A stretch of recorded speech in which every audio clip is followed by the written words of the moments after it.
Well, how much, when you decided to write The Siren, how much you've dedicated it to Jason Isaacs, and you know mentioned that he was the inspiration. His name is escaping me now. Your editor character. Zachary. Did you see like Jason Isaacs and you're like, this, I'm gonna write this book now? Like, how did he kind of play into that whole development of that story?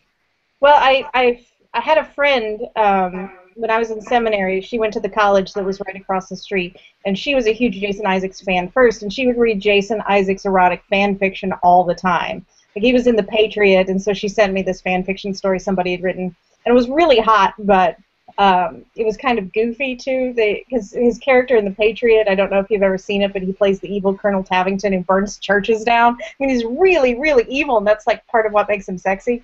So this story had made him nice, and that irritated me. I'm like, I like him because he's the villain.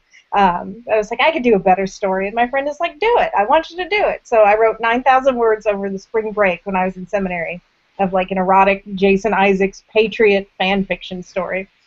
Where he stayed a villain, but he was still very sexy and banged a lot.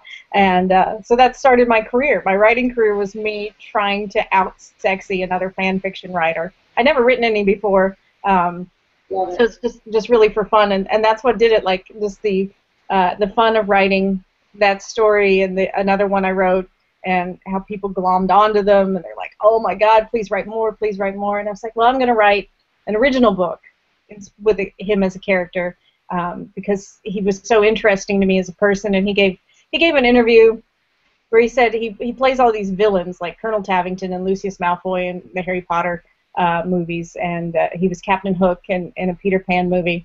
He's like, I play all this like long-haired villains, but in real life I'm this sort of nerdy Jew who's overeducated, and I'm very neurotic, and I would like to play a character like me. I was like, I could make a neurotic, overeducated Jewish guy sexy. I could do that. Because Jason Isaacs is really sexy, smart is sexy, and funny and neurotic can be sexy. So I was like, I can do that. I'll do that. So Zach came first, and then I had to create a foil for him, someone who, you know, they would have sparks. And so he was very stuffy and closed off and grieving, and I was like, I need like a wild child who would shake up his world and drive him crazy and have fun, and that's where Nora came from.